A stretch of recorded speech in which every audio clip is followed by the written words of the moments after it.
하나님께 영광을 올려드린다. 이것은 우리가 소유리 문답 제1문답에서도 알고 있듯이 인생의 최고 목적입니다. 하나님께 영광을 올려드린다. 또한 하나님께 최고의 영광을 올려드리는 것 중에 가장 으뜸되는 행위 중에 하나는 바로 예배를 드리는 것입니다. 오늘 이 예배를 통해서 하나님께 영광을 올려드려지기를 간절히 소망합니다. 그런데 하나님께 영광을 올려드린다는 것은 우리가 이 예배를 드리면 하나님의 영광이 증폭되고 이 예배를 그릇되게 드리면 하나님의 영광이 감소되는 것이 아니죠. 하나님은 영원부터 영원까지 무한히 영광스러우신 분이시기 때문에 본인 외에 그 외적인 어떠한 요소로 말미암아 영향을 받으시는 분이 아니시거든요. 그래서 우리의 어떤 외적인 행동으로 말미암아 하나님께서 영광을 더 받으시고 더 영광스러워지시고 혹은 그 반대로 되시거나 하는 일은 있을 수 없는 것입니다. 그러면 요컨대 이 예배라고 하는 행위를 통하여 하나님께서 영광 받으신다라고 하는 것은 무엇일까? 어떠한 개념 속에서 하나님께서 이 예배를 통해서 영광을 받으실까라고 하는 것이거든요. 그걸 말씀드리고 싶은 겁니다. 첫 번째는 우리가 하나님의 말씀을 들음으로 말미암아 하나님을 기억하는 것이고 하나님을 아는 참된 지식에 한 걸음 더 나아가는 것입니다. 하나님을 힘써 아는 우리의 심령의 모습 속에서 하나님께서는 영광 받으신다. 왜죠? 하나님께서 자녀 삼으신 당신의 목숨을 내어 주심으로 말미암아 우리를 대속하신 그 자녀들이 하나님을 아는 참된 지식의 이름으로 말미암아 이르게 됨으로 말미암아 하나님 앞에 찬미하고 하나님을 하나님 되시게 높여드리고 하나님이 어떠한 분이신지를 알게 됨으로 말미암아 하나님께서는 기쁨을 누리시고 만족하신다는 것입니다. 왜? 당신의 목숨을 내어 주심으로 말미암아 사신 하나님의 자녀이기 때문에 그런 것이죠.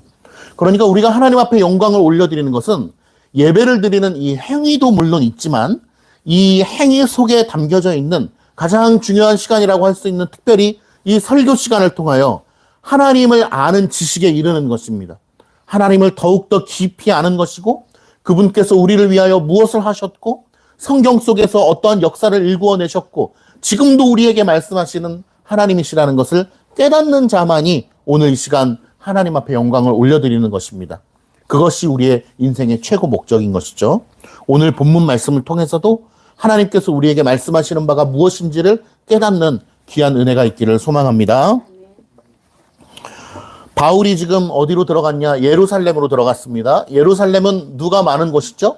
유대인들이 많이 포진해 있는 곳입니다.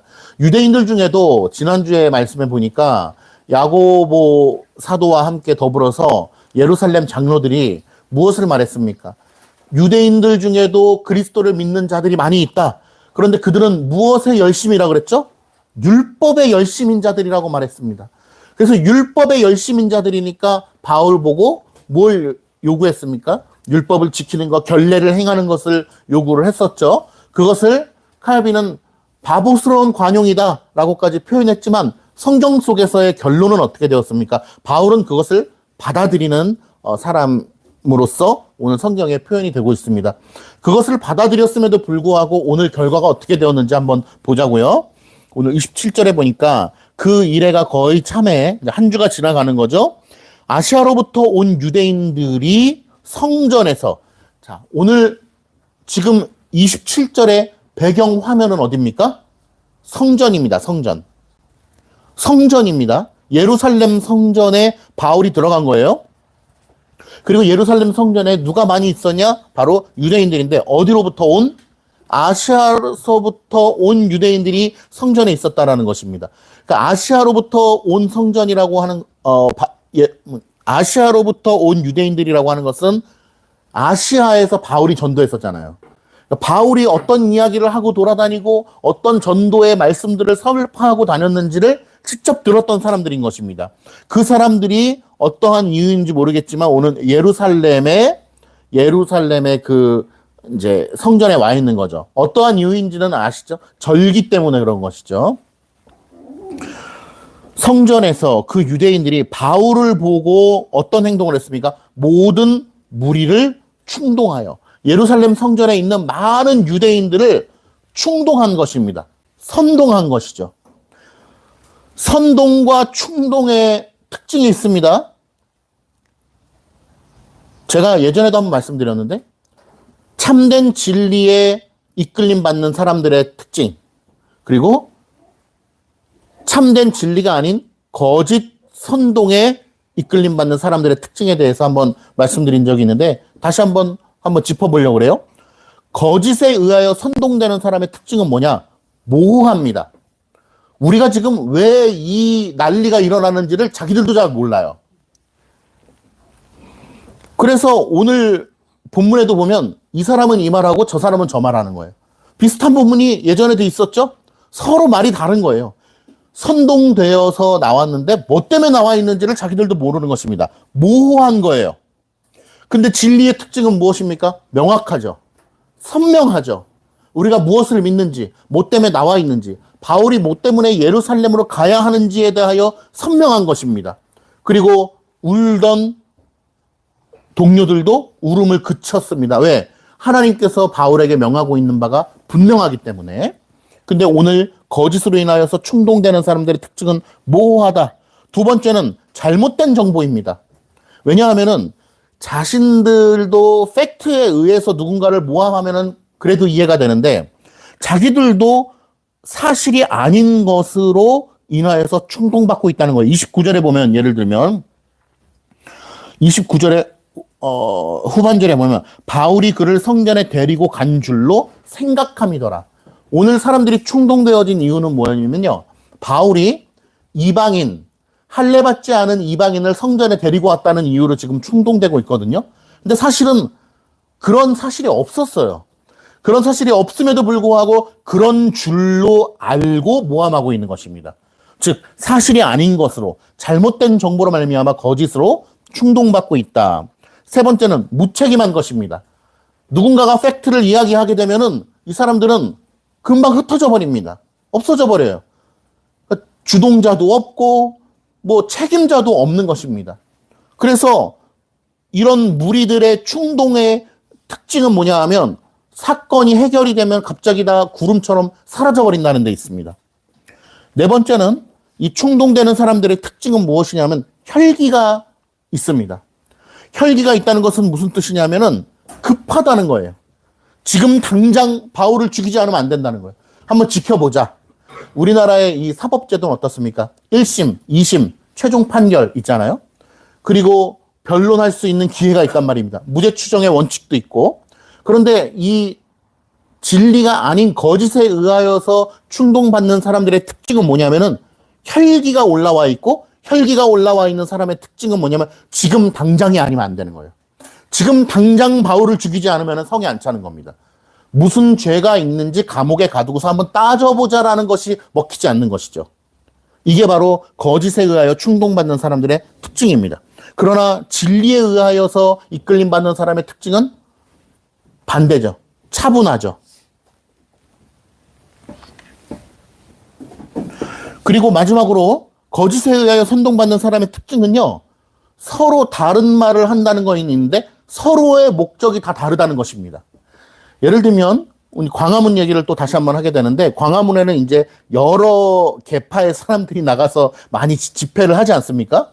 그런데 뉴스로 볼 때는 어떤 단 하나의 목적 때문에 나와 있는 것처럼 보이지만은 나와 있는 수많은 단체들이 각자가 요구하고 각자가 원하는 목표가 다르다는 데 있습니다. 그것이 참 희한한 거예요.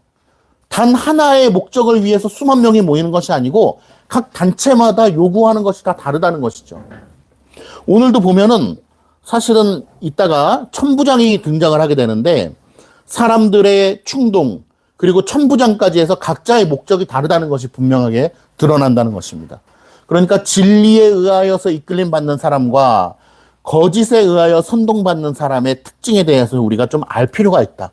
그러면은 참고하여서 어떤 교회에도 지역사회에도 소동이 일어났을 때 이것이 진리에 의한 움직임인가 거짓에 의한 움직임인가를 우리가 어렴풋이 판단할 수 있다는 것입니다. 28절에 보니까 외치되, 누가 외쳤냐면 충동하고 있는 사람들이 외치는 겁니다. 이스라엘 사람들아 도우라. 배경이 어디라고 그랬어요? 성전이라고 그랬죠. 예루살렘 성전에서 이스라엘 백성들을 선동하여서 뭐라고 얘기하냐면 우리를 도우라라고 얘기하고 있습니다. 마치 자기들이 피해를 받고 있는 것처럼, 자기들이 큰일 난 것처럼 바울 한 명을 죽이기 위해서 오늘 우리를 도우라라고 얘기하는 거예요. 도우라고 이야기해야 되는 사람은 사실 바울이죠. 나 좀 도와주세요 라고 얘기해야 되는데 마치 가해자가 피해자인 척 하면서 오늘 나를 도우라라고 이야기하고 있다는 것입니다. 이 사람은 각 처에서 우리 백성과 율법과, 이 사람이라고 하는 것은 바울을 이야기하는 겁니다. 각 처에서 우리 백성과 율법과 이곳을 비방하여 모든 사람을 가르치는 그 자인데 어떻게 했대요? 율법을 비방했대요. 이 곳 예루살렘을 비방했대요. 모든 사람을 가르치는 그 자인데 또 헬라인을 데리고 성전에 들어가서 이 거룩한 곳을 더럽혔다. 사실이 아닌 내용을 가지고서 모함하고 있는 것입니다. 우리 기독교인들이 쓰지 말아야 될 단어 중에 하나가 바로 성지순례라는 단어죠. 성지순례라고 하는 것은 예수 그리스도께서 십자가에 죽으시고 부활하심으로 말미암아 우리가 각 사람이 모두가 다 예수 그리스도로 말미암아 제사장이 됨으로 말미암아 성지라고 하는 개념은 없어진 것입니다. 예수 그리스도의 이름으로 말미암아 모이는 곳마다 성지가 되는 것이죠. 성지를 여행을 떠날 필요가 없는 것입니다. 우리가 바로 예수 그리스도를 모신 자이기 때문에 그래요. 그러니까 바울이 설파하게 되면서 지금 절기죠. 이스라엘 백성들에게 있어서 중요한 절기이기 때문에 각 외국에 흩어져 있는 유대인들이 다 예루살렘으로 와 있단 말이에요. 그러니까 아시아에 있던 유대인들도 지금 예루살렘 성전에 와 있는 거예요. 그런데 그러한 절기가 필요 없다라고 하는 것을 설파하였기 때문에 오늘 이 유대인들이 굉장히 화가 나 있는 것입니다. 그리고 예루살렘 성전 자체가 거룩한 것이 아니라는 것을 설파하였기 때문에 오늘 유대인들이 이렇게 이야기를 하고 있는 것이죠. 29절, 그들이 전에 에베소 사람 드로비모가 바울과 함께 시내에 있음을 보고 그를 성전에 데리고 간 줄로 생각함이러라. 사실이 아니라는 얘기죠. 30절, 온 성이 소동하여 백성이 달려와. 예루살렘 성전뿐만 아니라 그 지역 자체가 들썩인 것입니다. 백성이 달려와 모여 바울을 잡아. 바울의 멱살을 잡고 그의 팔을 잡고 옷을 잡고 그를 막 끄집어내는 것입니다. 어디로? 성전 밖으로. 배경 화면이 어디서 어디로 이동하고 있습니까? 성전 안에서 성전 밖으로. 성전은 누가 임재하시는 곳이죠? 하나님이 임재하는 곳이란 말이에요. 그런데 이 유대인들은 정작 하나님을 향한 열심이 있다고 이야기하지만 하나님의 눈치를 보고 있습니까? 안 보고 있습니까? 안 보고 있다라는 데 문제가 있는 거예요. 성전 안에라고 하는 것은 하나님의 임재가 있는 곳임에도 불구하고 유대인들은 하나님의 눈치를 보지 않아요. 하나님의 영향을 받지 않는 것입니다. 자기들은 하나님을 향한 열심이 있다라고 얘기하면서 정작 하나님을 섬기지 않는 것입니다. 그러면서 결국에는 이를 어디로 끌어내고 있느냐? 바울을 성전 밖으로 끌고 나가니 문들이 곧 닫히더라라고 얘기합니다. 이제 성전 밖으로 끌고 나가는 것입니다. 바울이 오늘 예루살렘으로 가서 이러한 고난을 당하고 있는데 우리가 다시 한번 되짚어 봐야 될 것이 있습니다. 이러한 고난, 하나님을 향한 열심이 있다고 말하나 사실은 하나님과는 동떨어진 삶을 살고 있는 유대인들.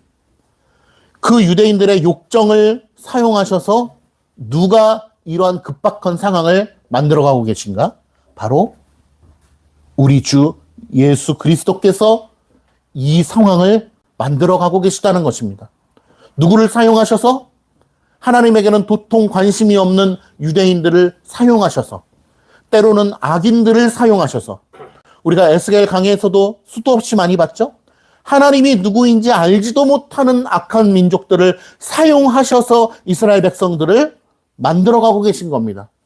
오늘 바울의 여정도 누가 만들어가고 계신 거냐? 바로 하나님께서 악한 사람들의 욕정을 사용하시는 방식으로 이 급박한 상황을 만들어가고 계시다라고 하는 것을 우리가 알아야 되는 것입니다.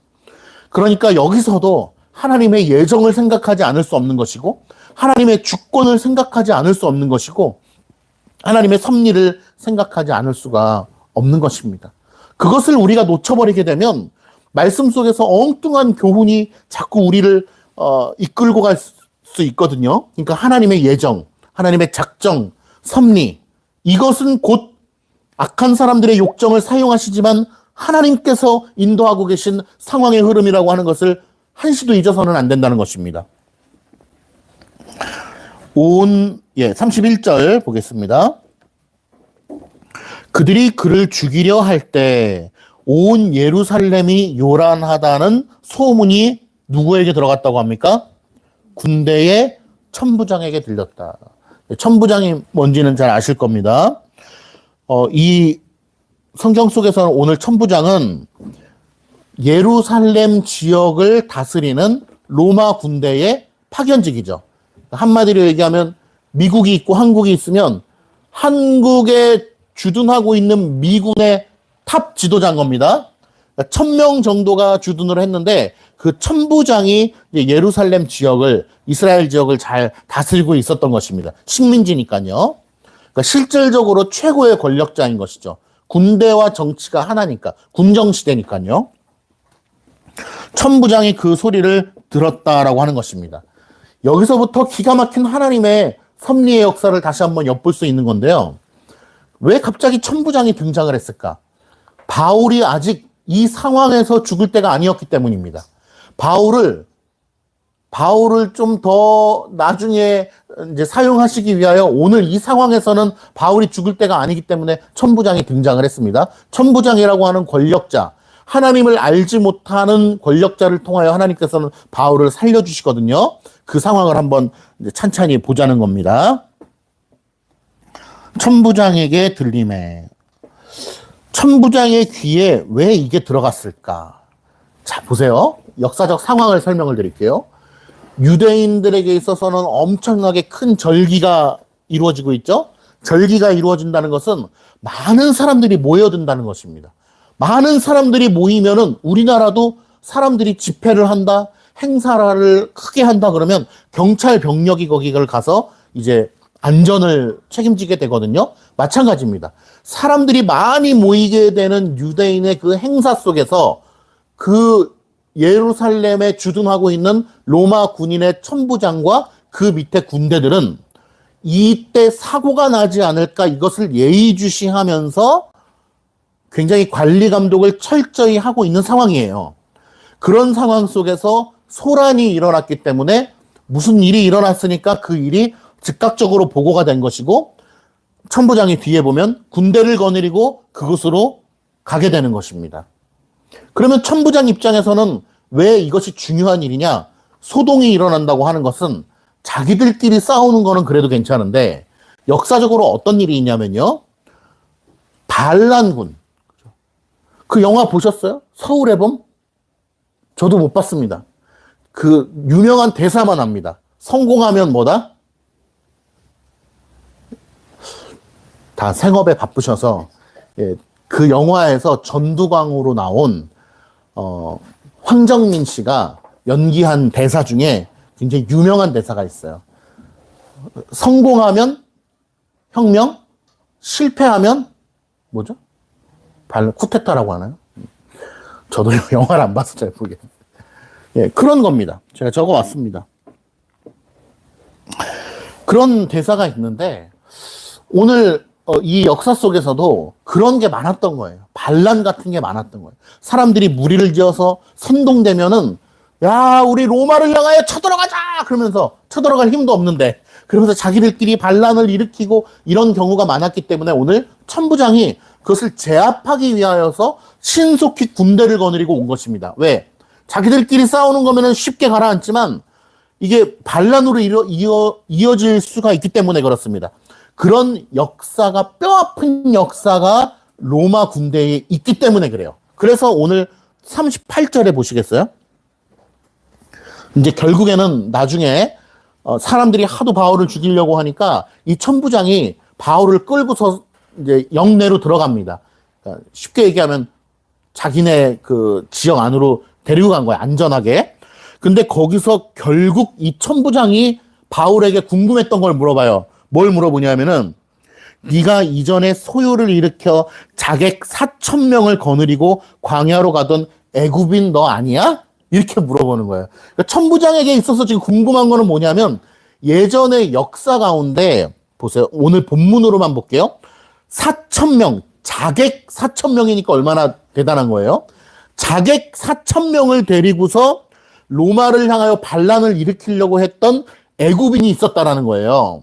그러니까 굉장히 로마 군인으로서 애먹었던 그런 역사가 있었던 것 같아요. 근데 이제 이 자료를 찾아보면은 그 역사도 분명하지는 않거든요. 그럼에도 불구하고 오늘 이 천부장은 그 트라우마가 있는 거예요. 그러니까 이 사람들이 막 죽여라 하고서 반란을 일으키고 있는 중심에 서 있는 이 바울이라는 자가 누군지도 모르고 이 사람의 국적도 모르지만은 너 그때 그 4,000명 데리고서 반란 일으키려고 했던 그 애굽급 놈 아니야? 라고 슬며시 물어보고 있는 겁니다. 천부장에게 있어서 관심은 뭐예요? 시시비비를 가리고 누가 잘했네 잘못했네 죄가 있네 없네를 가리는 게 중요한 거 아니에요. 반란군이냐 아니냐가 중요한 거예요. 그래서 그런 역사 때문에 오늘 천부장이 간부들을 거느리고서 이 현장에 오게 된 것입니다. 그런데 놀라운 것은 하나님께서는 그 역사, 천부장의 욕심, 천부장의 관심, 하나님이 누군지도 알지 못하는 그 천부장을 사용하셔서 오늘 바울을 죽음에서 구출해주고 계시다라는 것입니다. 이 천부장과 군대는 하나님이 누군지도 몰라요. 그런데 하나님께서는 그 섭리 가운데 그것까지 사용하셔서 바울을 구출해내주고 있는 거예요. 유대인들로 하여금 아주 쓸데없는 죽음을 당하지 않도록 하시기 위하여. 그러니까 이 오늘 본문도 참 놀라운 거예요. 그래서 31절에 보면은 이 요란하다라고 하는 소문이 천부장의 귀에 빨리 들어갈 수밖에 없었던 것이죠. 32절에 보니까 그가 급히 군인들과, 그죠? 급히 간 거예요, 급히. 군인들과 백부장들을 거느리고 간부들을 데리고 간 거예요. 그리고 뭐 몇 명의 군대를 데리고 갔는지는 모르겠지만 백부장들을 데리고 갔으니까 간부들을 거느리고 그 밑에 수하들을 거느리고 간 것입니다. 내려가니 그들이 천부장과 군인들을 보고 바울 치기를 그치느라. 바울을 때리고 있었던 거죠. 막 몽둥이 찜질하고 있었던 겁니다. 그러니까 오늘 치기를 그쳤다라고 얘기하고 있는데요. 이게 참 중요한 장면입니다. 왜? 이스라엘 백성들이, 유대인들이 정작 하나님의 임재가 있는 성전 안에서는 누구의 눈치를 보지 않았어요? 하나님의 눈치를 보지 않았죠. 정작 하나님의 임재가 있는 곳에서는. 근데 지금 장면은 성전 밖으로 나왔습니다. 성전 밖은 표면적으로는 하나님의 임재가 없는 곳이죠. 그들 사상 가운데는. 그런데 그곳에서 정작 누구의 눈치를 보고 있습니까? 천부장이 딱 오니까 그의 눈치를 보면서 때리던 거를 멈추는 거예요. 저희가 그런 것이 아니고요. 눈치를 보고 있는 거예요. 그러니까 하나님을 향한 열심이 있다라고 얘기하는 사람들의 정작 실체가 어떠냐? 하나님의 눈치는 보지 아니하고 하나님을 알지도 못하는 세상 권력자의 눈치를 보면서 바울을 치기를 그쳤다라고 이야기하고 있는 것입니다. 그러니까 이것이 얼마나 아이러니한 상황입니까? 이러한 아이러니 속에 빠지면 정말 불행한 거예요. 하나님의 눈치는 보지 않고 세상 권력자의 눈치를 본다? 이것이 얼마나 불행한 것입니까? 우리의 영혼을 능히 불에 던져 넣을 하나님을 두려워하는 것이 마땅하지 않겠습니까? 33절에 보니까 이에 천부장이 가까이 가서 바울을 잡아 두 쇠사슬로 결박하라 라고 얘기했습니다. 일단 바울이 범인이잖아요. 뭔가 중심에 서 있잖아요. 이 사람이 반란군인지 아닌지 문제가 있는지 없는지를 정확히 알기 위하여서 두 쇠사슬로 결박하라 라고 얘기했습니다. 우리 지지난주에 한번 본문에서 봤는데요. 바울이 결박당할 것을 아가보 선지자가 예언했습니다. 그러니까 사람들이 가지 말라고 울었습니다. 그럴 때 바울이 뭐라고 얘기했습니까? 나는 예수 그리스도를 위하여 결박당할 뿐만 아니라 내 목숨까지도 귀한 것으로 아끼지 아니한다라고 얘기했어요. 그런데 오늘 로마 천부장에게 결박을 당하고 있는 모습이 딱 나오는 것입니다. 왜냐? 우리가 오해하지 말아야 될 것은 천부장이 하나님께 사용되어져서 오늘 바울을 구출해내는 것처럼 보이지만 천부장의 의도는 선한 거예요, 악한 거예요? 악한 거예요. 그러니까 천부장의 의도가 선한 거라고 볼 수 없는 것입니다. 오직 선하신 의도는 하나님밖에 안 계세요. 하나님의 섭리 가운데 오늘 천부장이 사용되고 있지만 천부장의 의도도 악한 것이다. 그리고 바울을 잡아 죽이려고 하는 유대인들의 의도도 악한 것이다. 모두의 의도는 다 악해요. 그러나 그 중에서 하나님께서는 건지심의 은혜를 발휘하여 주셔서 바울을 살려주신다라고 하는 것이죠. 두 쇠사슬로 결박하라 명하고 그가 누구이며 그가 무슨 일을 하였는가 묻는다는 것입니다. 그러니까 천부장은 지금 무슨 상황인지를 모르는 거예요. 34절에 보니까 무리 가운데서 어떤 이는 이런 말로 어떤 이는 저런 말로 소리친다. 보세요. 제가 아까 선동의 특징이 뭐라고 그랬습니까? 서로 다른 말을 하는 것입니다. 정확한 정보가 없어요. 내가 왜 여기에 나와 있는지 몰라요. 바울을 왜 죽여야 되는지도 알지 못한 채 서로 이런 말, 서로 다른 말을 하고 있는 것입니다. 또 선동의 특징이 있었습니다. 그것은 혈기였습니다. 지금 당장 아니면 안 돼. 막 화가 나 있는 거예요. 그러니까 오늘 34절에 뭐래요? 소리치거늘. 흥분되어 있는 거예요. 어떤 이는 이런 말로, 어떤 이는 저런 말로 말하거늘. 이게 아니에요. 소리치는 겁니다. 혈기가 올라와 있는 거예요. 성질이 나 있는 것입니다. 천부장이 소동으로 말미암아 진상을 알 수 없어. 심지어는 어때요?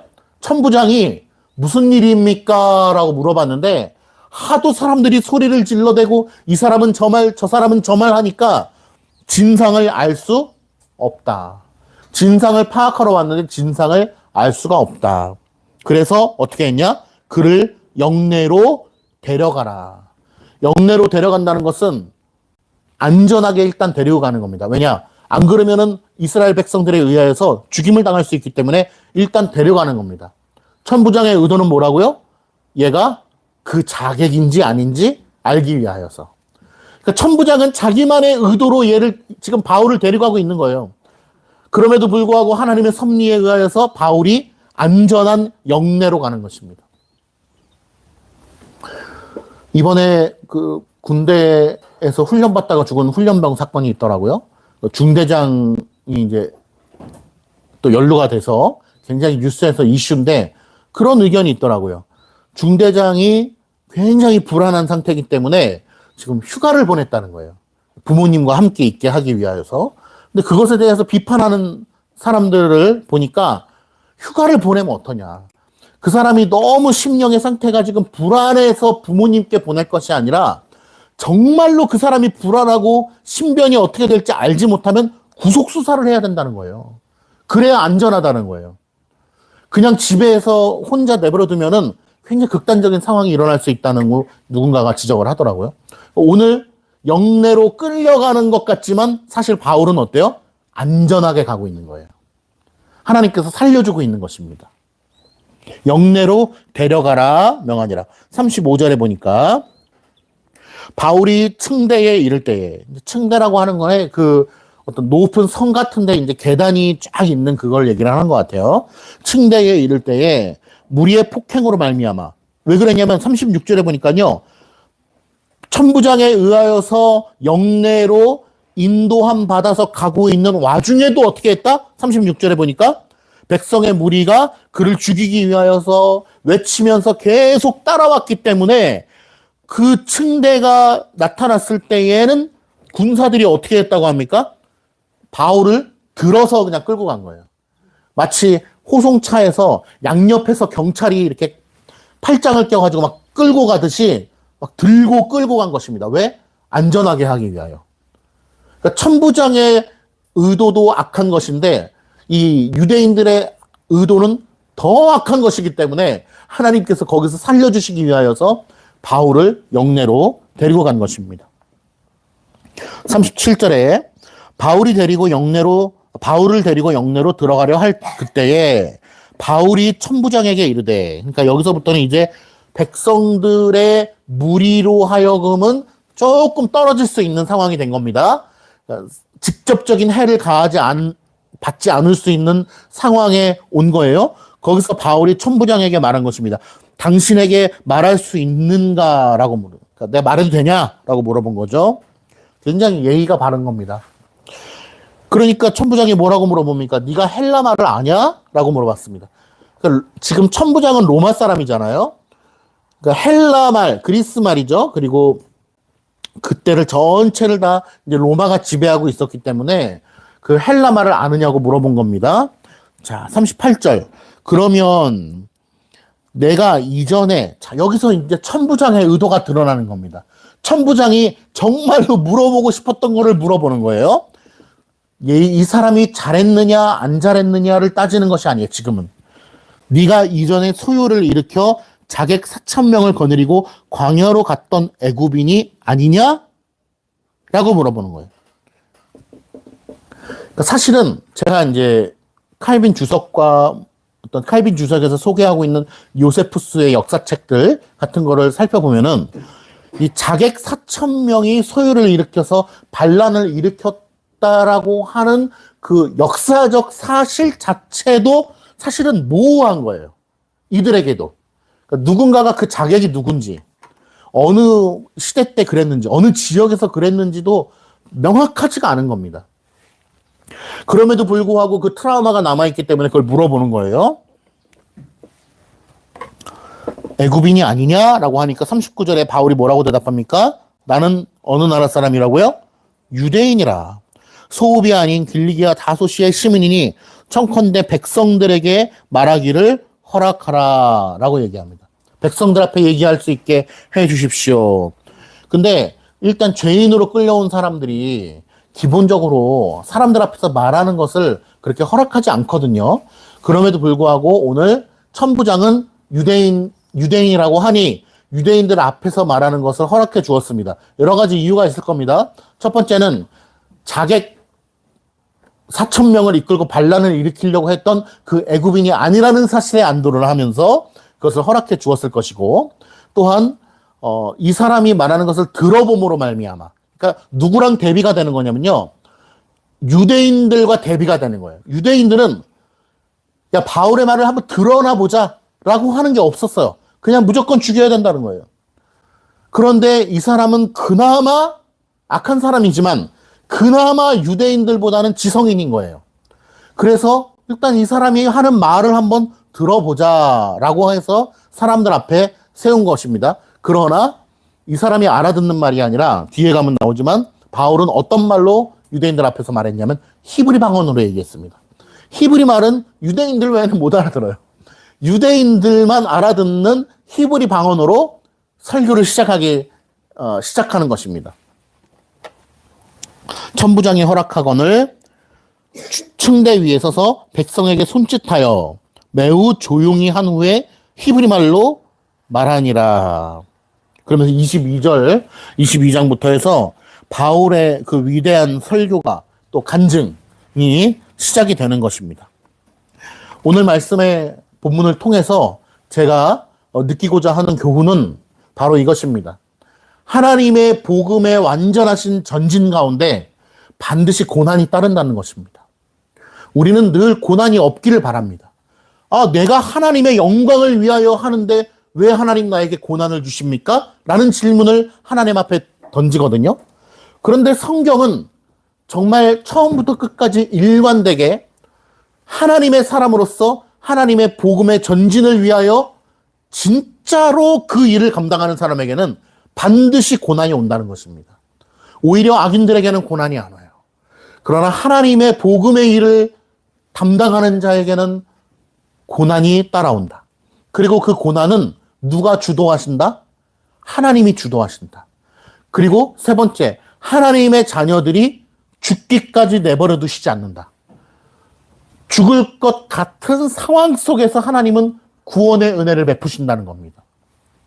오늘 본문에서는 천부장을 통하여 많은 사람들을 통하여 살 길을 내어주신다라고 하는 것입니다. 그것을 완전하게 믿는 자만이 그 고난 속에서도 기뻐할 수 있는 것이며 감옥 속에서도 찬송할 수 있는 것입니다.